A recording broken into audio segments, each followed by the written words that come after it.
to the next episode of Transition Dietitian, where today we are going to be talking all about your DICAS applications.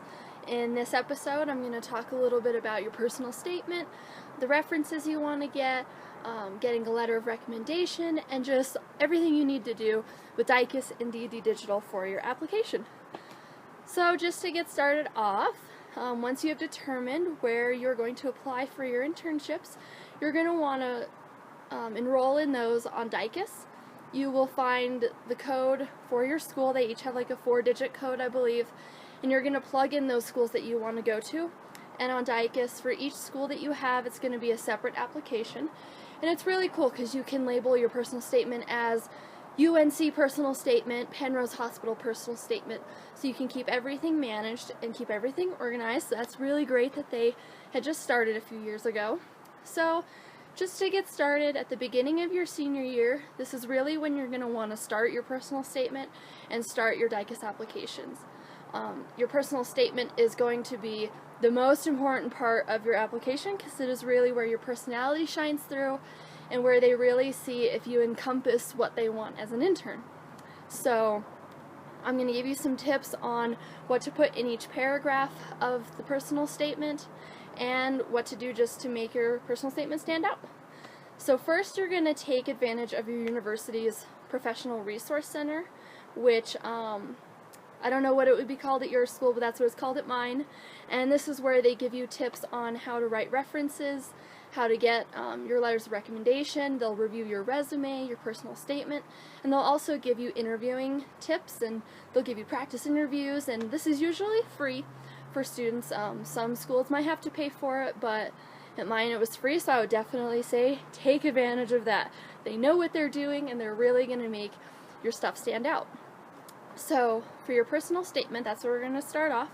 The intro is all about why you love dietetics and why you want to be in the profession. And you really want to state this kind of as a story, like bring it in to say how you got interested in it, what kinds of things you want to do in the field when you get older. And the biggest tip I can give you here is be specific. Be specific in your entire personal statement and kind of give it like a theme, is what I would say. In my personal statement, my theme was cancer and wanting to be an oncology dietitian. So that was kind of the theme I took throughout the whole thing, and that's where you really want to start it, is in your introduction. Do not jump around. Keep it centered around one specific thing. So some common mistakes is getting a little bit too personal, so I'll just relate back to mine. On the cancer, I would never want to say that I had cancer and I went through chemo, because you don't want pity. You don't want them to feel guilt for you. So maybe use it as like a family member or a friend's condition that maybe got you interested, just so they're not giving you the little pity card. And when I say stay specific, I mean find something specific that you really love about dietetics, like diabetes management, or maybe you want to go into breastfeeding counseling or oncology, for example. Don't say you want to cure childhood obesity or cure obesity, because guess what? Everybody wants to cure obesity. And it's so vague, and there's really not a good way to write your personal statement around that, which is going to be specific for them to read. So in the next couple paragraphs, this is where you're going to talk about your experiences, your strengths, and your weaknesses. Your experiences are going to be like volunteer, things that you may have done for an extended period of time. You don't really want to do a one-time experience, because that's not going to really show that you're dedicated or loyal, I guess. So if you're going to use a volunteer experience, use something that you did for a few months or you did continuously. And you're also going to use here like community events that you did. Like I'll just use examples for mine. I did a canned food drive. So first, you want to state what the event was. So I said mine was the Cans to Candelaria food drive, and you're going to talk about the actions that you took during that. So I would say that I managed the budget. I scheduled volunteers to come in and help. I got all the vendors in line, and I just coordinated the entire thing. They really want to see what you did for that event. They don't want to know that you just put on a canned food drive. And then the most important part, which mostly everybody forgets, is the results. You want to tell them, how did it turn out? Was it successful? Successful. Was it maybe not the best, but you guys had a great learning lesson out of it on how to improve next time? So I had said that we raised over 33,000 pounds for the World Food Bank, which equated to so many meals for families in the Greeley community. So you really want to show them the entire span of the experience that you were talking about, from start literally to the finish. And then next you're going to talk about your strengths and your weaknesses. I chose 2 strengths and 1 weakness just because there is like a word count on your personal statement, and you really don't want too much in there. So I just did 2 strengths and 1 weakness. And for both of these, you want to give them facts or information to back it up. You don't just want to say that I am dedicated or I can delegate. You really want to show them, like, I can delegate because I was the president of SDA and I had many duties that I could not fulfill just as one person, so I had to give them to other officers that were in my club. It kind of shows that you do have the facts to back up to say that you are dedicated or you can delegate or you're loyal. And then your weakness, you want to say, instead of giving facts to back it up, you want to give them a little statement, I guess, on how you're intending to improve it or how you're currently improving it, or more importantly, how the internship can help you improve it. Let's see, what was mine? Mine was that I had a hard time dealing with stress.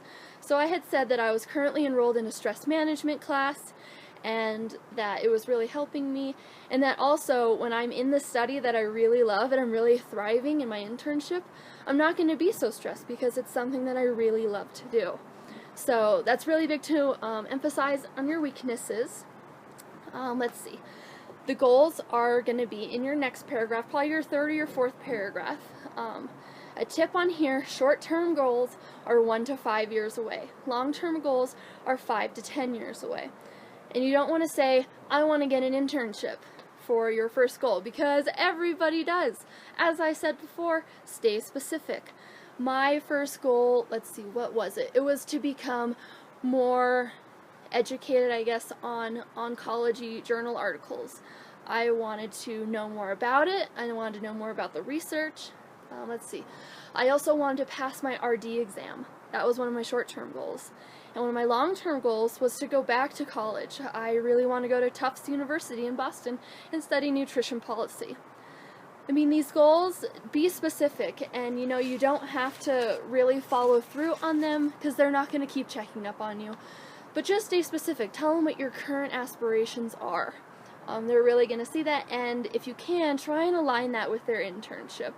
Like mine is all about oncology and being an oncology dietitian, and they have one of the most renowned oncology centers, the internship I was applying for. So I told them that it would really line up, and I really think it would benefit me to do that at their location.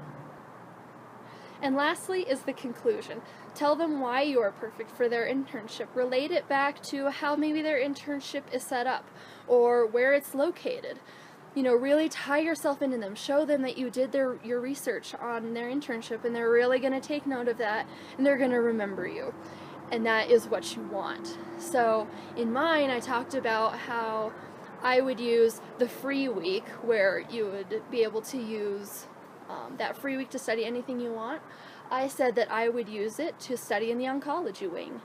And it kind of shows that I paid a little bit of attention to their rotation schedule and everything I could do. So the next tip that I have for you guys is the letters of recommendation. You're going to want 2 of your professors for a letter and then 1 person outside, probably at a workplace or maybe a volunteer manager that you had.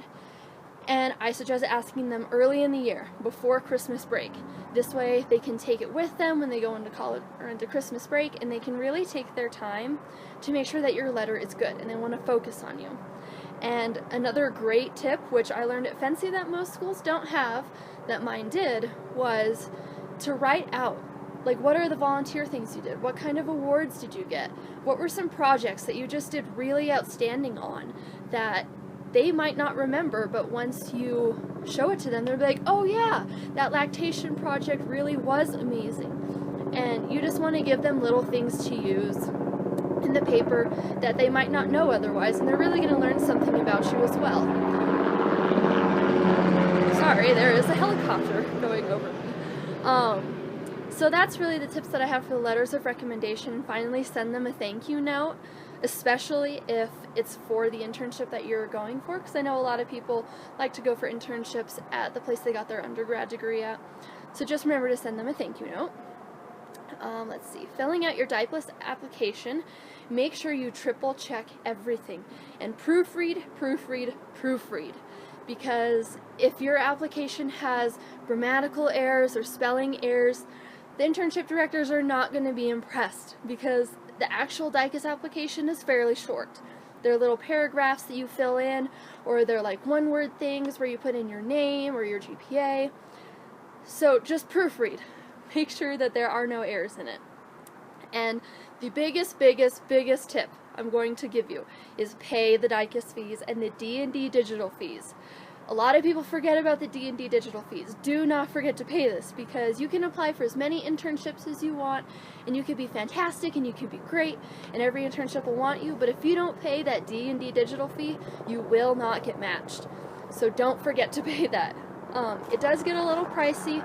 I believe when I applied, DICAS was $50 for each application, and D&D digital was like $60. And then don't forget that the internship also has their own separate fee for you to pay, which I believe can range from like $70 to maybe $200. So just remember to pay those. It's one of the biggest tips that we can give you, because you could be so fantastic and not pay anything, and you're not going to get one. So yeah, that's all the tips that I have for your DICAS applications. And just for an example, I'm going to read you guys my introduction to my personal statement. I think it really helped me to be able to hear some of the past interns' introductions, because that's really what's going to captivate your audience, and it's what's going to get them intrigued. So here we go. I first became interested in dietetics while sitting with my mother in a support group for cancer patients that focused on the effects of nutrition on cancer recovery. In January 2009, my mother was diagnosed with melanoma. She underwent radiotherapy, and it was suggested that I attend supplemental nutrition education sessions with her. It was also suggested that I attend sessions with her for support. While attending the class, I discovered that cancer and nutrition are intricately linked, and I was very intrigued. My interest in nutrition was genuine, so I entered the didactic program at the University of Northern Colorado. While independently studying the relationship between cancer and nutrition during my mother's treatments, I discovered journals examining the influence of nutritional therapy on the quality of life in cancer patients, and I found that good nutrition has a significantly healthy effect. Having a personal connection to cancer and understanding the trials that patients undergo throughout diagnosis and treatment makes providing nutrition education very rewarding for me. This newfound passion awakened me to the world of dietetics and solidified my commitment to the field. So as you can see, my introduction was pretty much like a story. It kind of gave you a look into how I first became interested in dietetics, and I didn't get too personal. I just said that it was my mother who had the cancer and that I was there for support, and that's really what got me interested in dietetics and what got me to transfer over into the didactic field. And it's just a good jumping off point for the rest of the personal statement. So I hope that these tips were helpful for you, and you can really succeed, and your personal statement will just be out of the water, and they will totally love it.